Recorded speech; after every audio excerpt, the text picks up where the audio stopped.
Let's go to the server interface. I believe hopefully it's plugged in here. All right, so first step here on getting the server online is we have to make the interconnection on the wired side to the local area network, wherever the phones are going to be situated, okay? So as you can imagine, this is the lifeline for all the phones. So if you have one phone or 100 phones, and obviously depending on the server capabilities, there are limits to the number of phones you can have attached to a single base station. But all those phones are going to eventually, the voice traffic is going to pass over that wire from the server or from the base station. So if that's disconnected, effectively you have no wireless phones. Okay, so it's kind of all important to make sure that this device is online, and it's a good thing that there are some like monitoring capabilities like SNMP and things like that, which would be important to make sure it's up and running. And also, this is the connection from the DECT world to the IP world. So as you can also imagine, that switch port connected to this IP DECT station is going to need to have QoS assigned to it. Okay.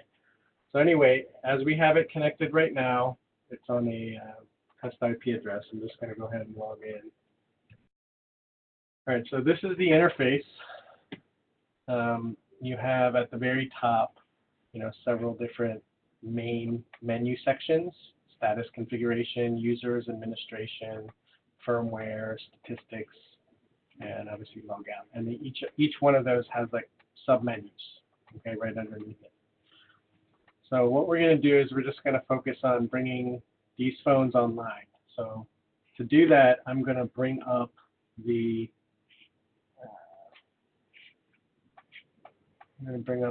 technical documentation here.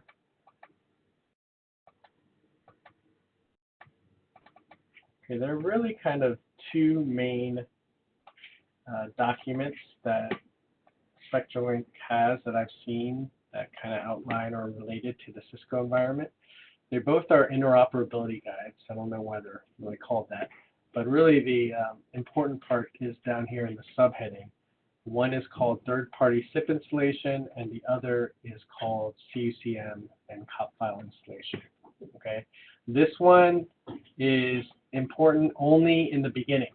Okay, because this is the phones effectively, because they are a registered Solutions Plus partner of Cisco, the Spectralink, Spectralink as a company.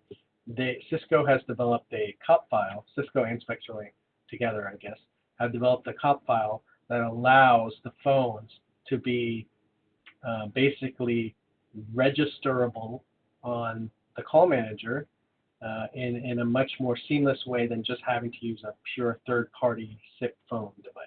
Okay, so the first step, and I'll just highlight this, is we have to. Really the only relevance in this particular document is we have to download and install the COP file. Okay, so I've already done this, but I'm just going to highlight the steps here.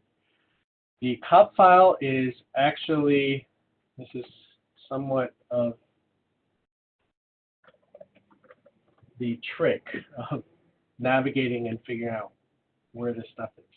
Okay, at the Spectralink site, you go down to, where is it? Support, sorry. All right, you're going to choose the DECT phone here, and then we're going to look at server. Okay, and it's confusing, but here's the IP DECT server 400, which is also base station. So that took a little while to navigate through. But here's basically the the site map for the IP DECT server 400. So here's where you're going to find everything, and then they're categorized here. So the download is actually right here. Okay, COP file for enabling Cisco license on Spectralink IP DECT 400 and 600 And here's what threw me off. Only available in EMEA and APAC. Okay, that's Europe and Asia Pacific. Okay, so it basically where's the U.S. or North America file? So they don't have it, and so I had to actually open a case and say, hey, where's this file? And the guy said, this is actually the file. It's the file for North America as well. They can't list it as such because it's some kind of it's some kind of code, basically. The Spectralinks have to be, the actual equipment has to be bought with using Cisco SKUs at CCW, so you have to buy them with Cisco SKUs, even though Spectralink has their own SKUs. And if you buy them through the Cisco SKUs, then this is actually what's relevant for North America as well to install in the CUCM. So long story short, this is the right file. Okay, so you just download this. It's a COP file, and it's no different from that regard as any other COP file on any phone. So once that phone, that COP file is installed, we go into the call manager.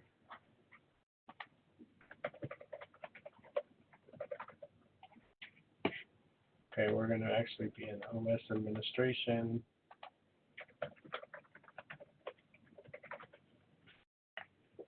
Okay, software upgrades, install, upgrade, and then you just go through the process of locating it. It's in the FTP server, SFTP, and then go through the installation. Once that's done, after any sort of COP file install, you have to restart the TFTP service for it to refresh itself. Otherwise, it won't show up. So once that is there, you go to Control Center, Features,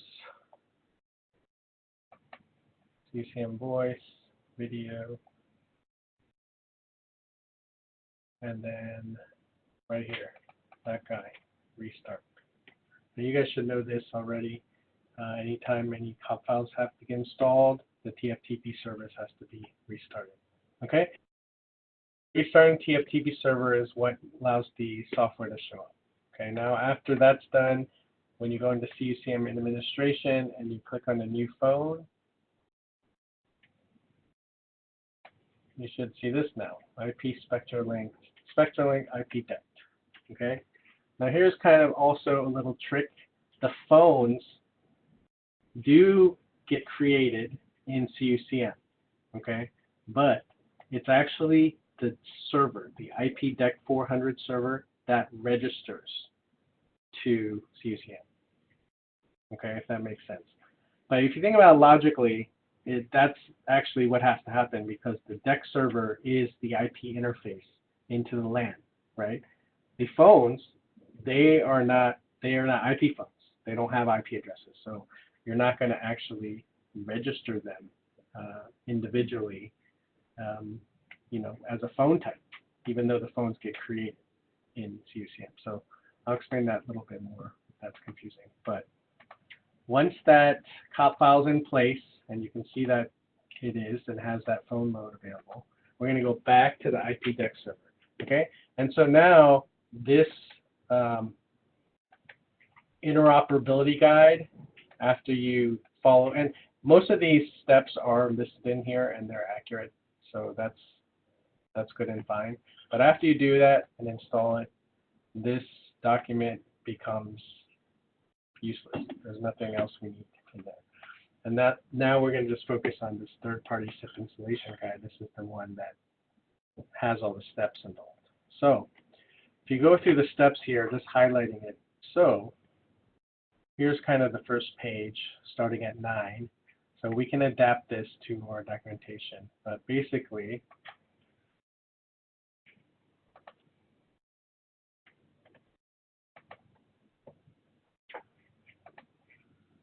okay, so you're basically going to go into configuration in general, okay, and follow these steps. And I've done all this, so I'm just going to kind of rush through it.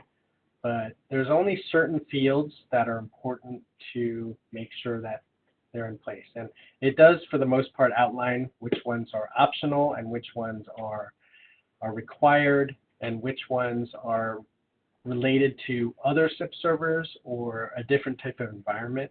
So here you can see, for example, standalone CUCM, enter the IP address of the CUCM. If it was a cluster, then you have to put the cluster FQDN in there. We only have one, so that's what we put in. You can see it over in default domain. Where is it? Did I put that? Oh, I gotta be in SIP. Okay. So it's it throws you off. A lot of this stuff is just getting familiar and comfortable with the terminology, but you know, in Spectralink's world, default domain, that doesn't tell me it's what is the CUCM server. It just, that's where the documentation is absolutely obviously critical. Okay, so you just kind of follow through these steps. Here's an example of what it would look like if there was a cluster. All right, and then feature codes, we're not going to worry about that right now, so just keep moving. Okay, now here's the important thing. Once the server is configured with the base,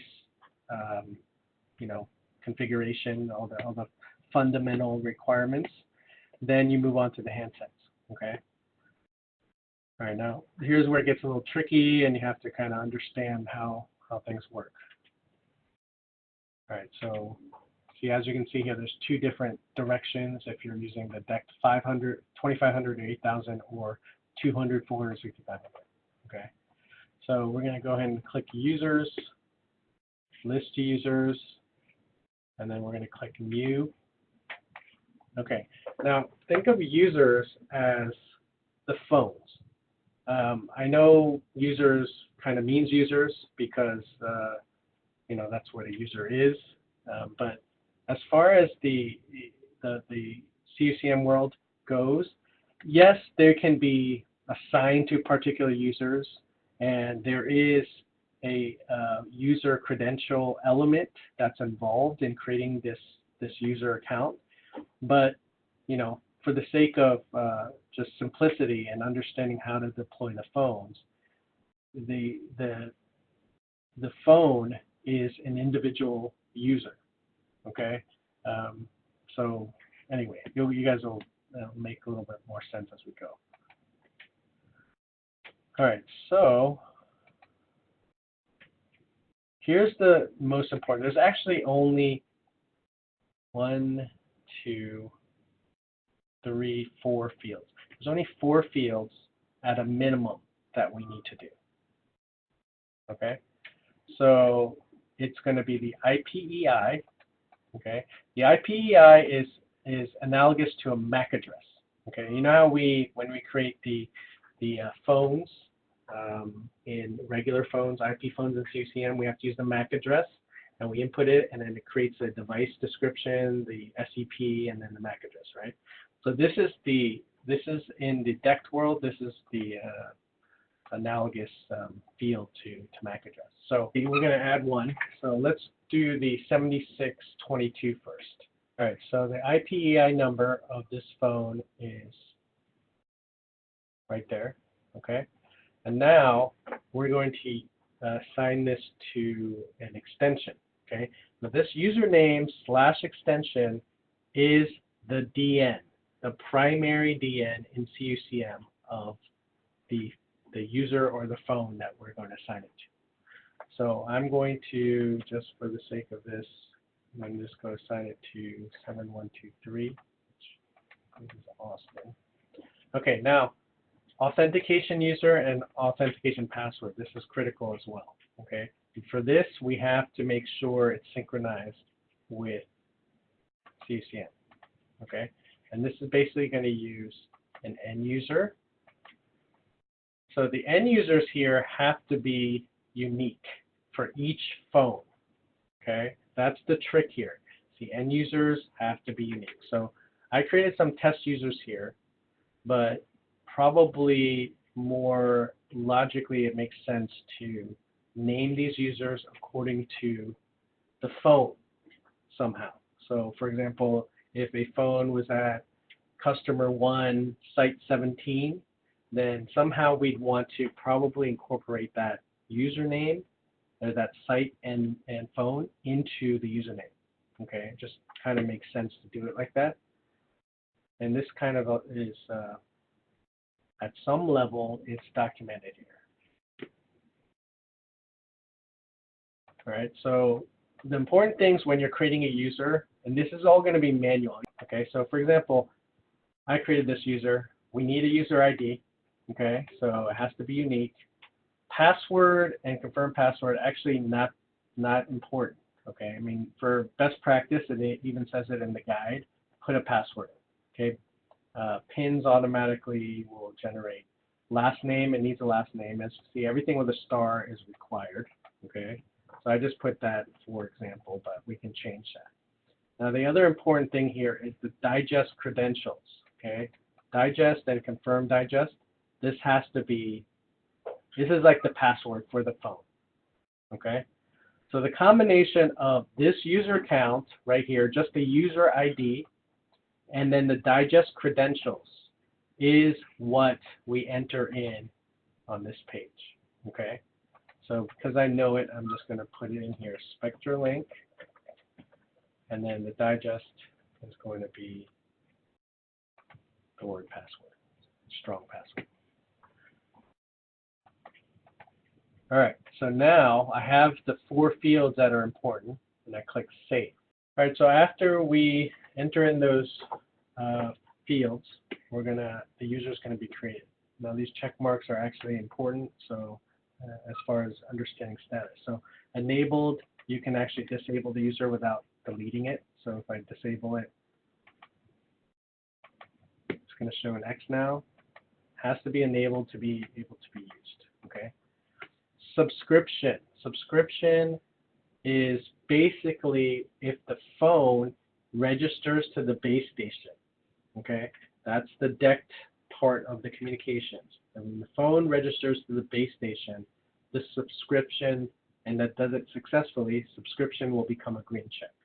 Registration. This is actually where it gets registered in CUCM. Okay, this is what enables the calling functionality to happen altogether. So if this is X, it's not going to work. Has to be green. Okay, latest activity is basically just showing what happened last. Like if it's unknown right now, if there was a failure, it will show an X here.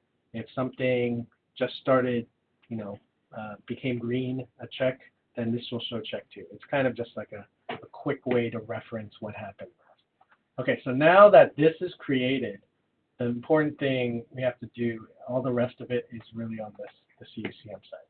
So if this information is correct, we're halfway there. Okay, that's really all we need to create in this user as well. We don't need to add it to any groups or anything special. Okay, now we need to register the phone.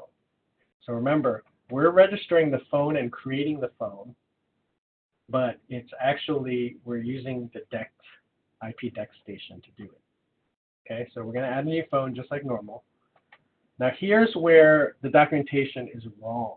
Okay, the documentation will say to use a third-party, IP DECT third-party SIP. Okay, let's see, it's actually down here. Third-party SIP device right here. But we just downloaded the COP file for the Spectralink IP DECT.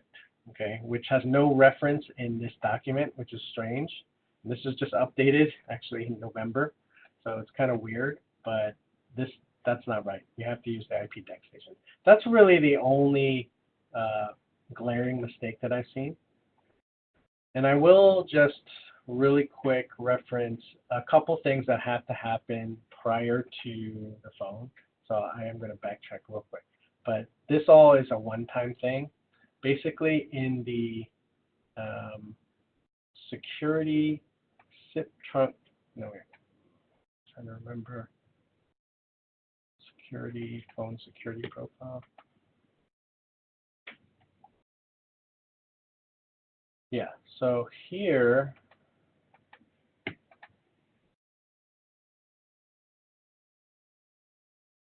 Yeah, phone security profile. You have to create a new phone security profile.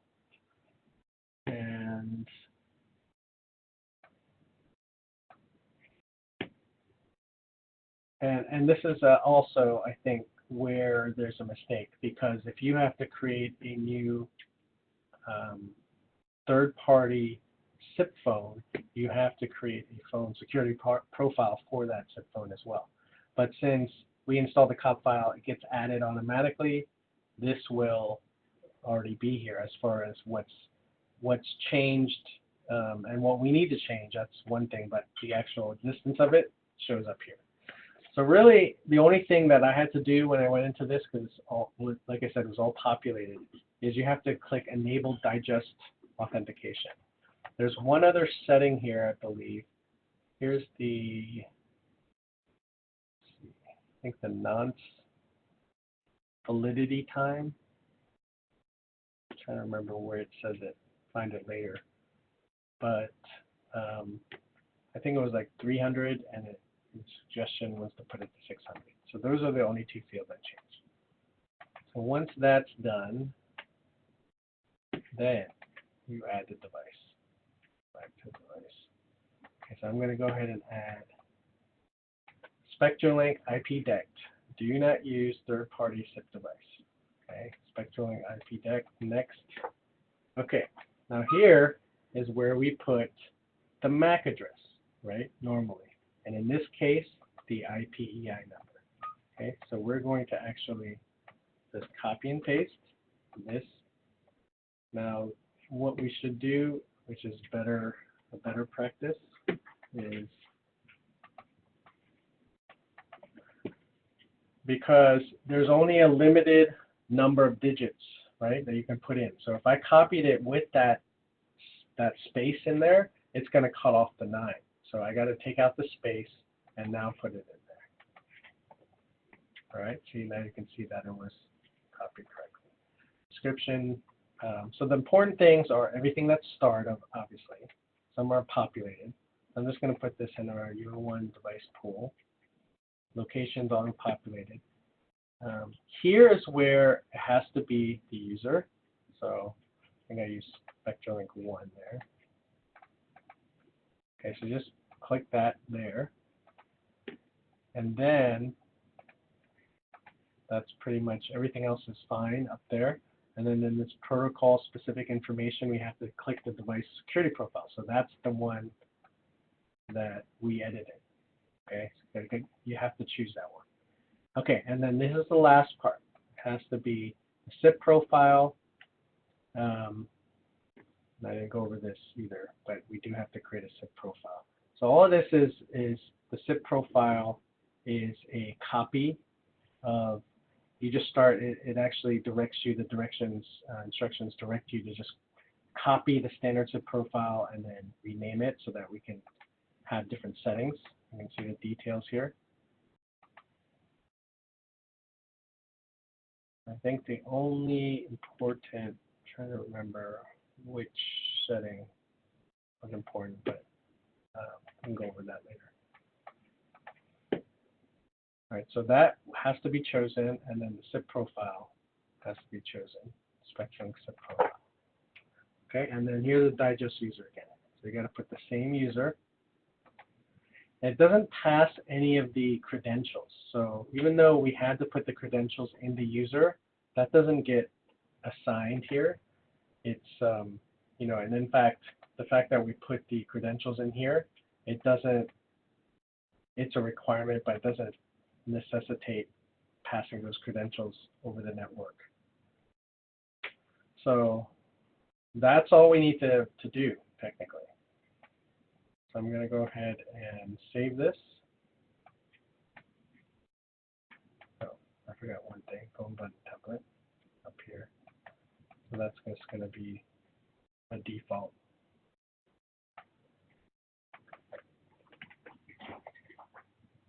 All right. So now that the phone is created, I have to assign a new DN. So do you remember which DN I used? It's going to be Pat's DN. Okay, because that number, again, has to match the user. And that's why I was saying the user is not really user, it's like a phone, because the DN is assigned, it's related to a user, but the number is the important thing. So the number is just like, some shared device, then it's still just a number. Okay, so I'm going to save it.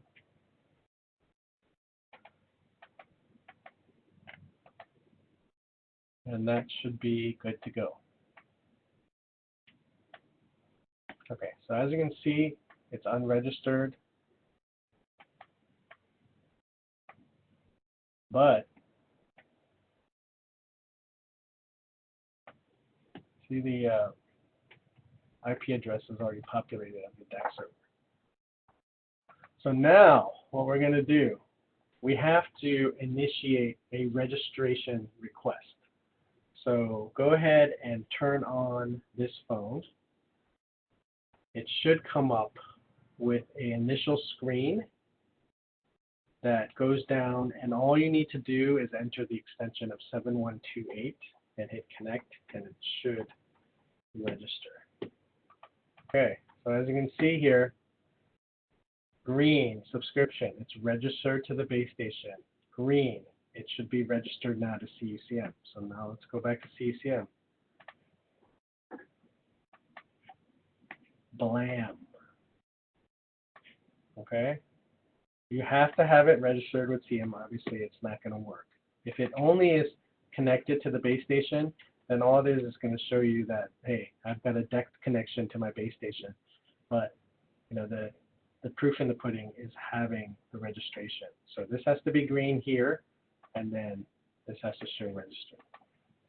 Okay, so now if I click on the end user, all this stuff auto-populates because now it knows about the phone, hardware version, firmware, software, part number, so on and so forth, the actual model, okay? And the CUCM device name, I actually don't know what that is. But anyway, that auto-populates. You don't have to mess with that, okay? So this is just a reference.